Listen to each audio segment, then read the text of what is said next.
తిరుమలలో 10 రోజుల పాటు భక్తులను వైకుంఠ ద్వార దర్శనానికి అనుమతించేందుకు ఏర్పాట్లు చేస్తోంది టీటీడీ. డిసెంబర్ 30 నుంచి జనవరి 8 వరకు భక్తులను వైకుంఠ ద్వార దర్శనానికి అనుమతించనుంది.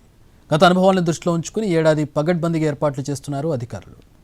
తిరుమలలో డిసెంబర్ 30 నుంచి 2026 జనవరి 8 వరకు భక్తులను వైకుంఠ ద్వార దర్శనానికి అనుమతించనుంది టీటీడీ. ఏడాది జనవరి 8న తిరుపతిలో వైకుంఠ ద్వార దర్శన టోకెన్లు జారీ చేసే సమయంలో తొక్కిసలాటలో 6 భక్తులు మృతి చెందారు.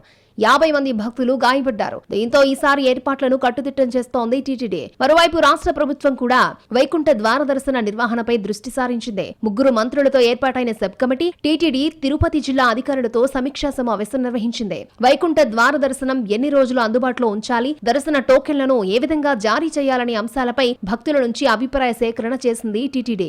భక్తుల అభిప్రాయం మేరకు టికెట్లను మొదటి 3 రోజులకు ఆన్లైన్లో, మిగతా 7 రోజులకు ఆఫ్లైన్లో జారీ చేసేలా ఏర్పాట్లు చేసింది. మొదటి 3 రోజులకు 1,89,000 దర్శన టోకెన్లను కేటాయించగా వాటిని భక్తులకు ఈ-డిప్ విధానంలో కేటాయించింది టీటీడీ. దేశవ్యాప్తంగా 28 రాష్ట్రాలకు చెందిన భక్తులతో పాటు దుబాయ్కి చెందిన భక్తులకు ఈ-డిప్ విధానంలో స్వామివారి దర్శన టోకెన్లు లభించాయి.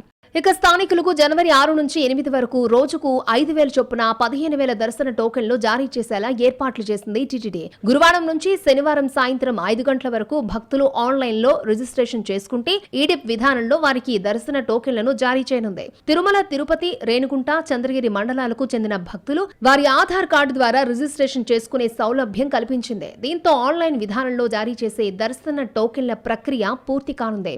జనవరి 2 నుంచి 8 వరకు సర్వదర్శనం భక్తులను ఎలాంటి దర్శన టోకెన్లు లేకుండానే దర్శనానికి అనుమతించనుంది టీటీడీ. వీరి కోసం క్యూ లైన్లను పెద్ద ఎత్తున ఏర్పాటు చేస్తున్నారు. వైకుంఠం క్యూ కాంప్లెక్స్ లోని కంపార్ట్మెంట్స్ తో పాటు నారాయణగిరి ఉద్యానవనంలోని కంపార్ట్మెంట్లు, అటు తర్వాత కృష్ణతేజ సర్కిల్ నుంచి ఆక్టోపస్ సర్కిల్ వరకు క్యూ లైన్లు ఉండగా ఔటర్ రింగ్ రోడ్ ను కూడా క్యూ లైన్ గా మార్చేశారు టీటీడీ అధికారులు. జిగ్జాగ్ విధానంలో ఔటర్ రింగ్ రోడ్ లో క్యూ లైన్లు ఏర్పాటు చేసి భక్తుల మధ్య తోపులాట్లు చోటు చేసుకోకుండా ఉండేందుకు జాగ్రత్తలు తీసుకుంటోంది.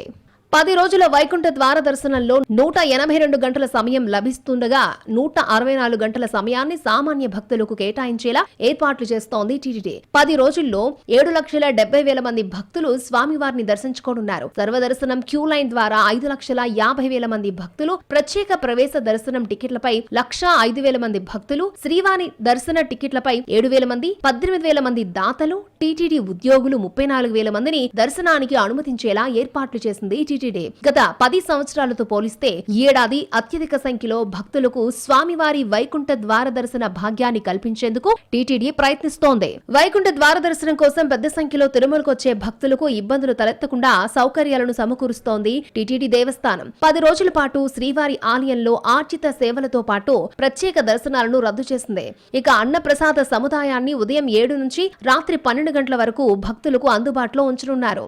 భక్తులకు సౌకర్యవంతంగా ఉండేలా 16 రకాల ఆహార పదార్థాలను పంపిణీ చేయనుంది. ఇక 2,400 మంది పోలీసులు, 1,150 మంది విజిలెన్స్ సిబ్బంది భద్రతను పర్యవేక్షించనున్నారు. భక్తులకు అత్యవసర వైద్య సదుపాయం అందించేందుకు 6 డిస్పెన్సరీలను, 12 ఫస్ట్ ఎయిడ్ సెంటర్లను, 10 అంబులెన్సులు, 2 మొబైల్ డిస్పెన్సరీలను ఏర్పాటు చేశారు. అదనంగా 22 మంది డాక్టర్లు, 15 మంది పారామెడికల్ సిబ్బంది భక్తులకు వైద్య సేవలను అందించనున్నారు. ఇలా అన్ని జాగ్రత్తలు తీసుకుని భక్తులకు సంతృప్తికరంగా వైకుంఠ ద్వార దర్శనం కలిగించాలనే కృతనిశ్చయంతో ఉంది తిరుమల తిరుపతి దేవస్థానం.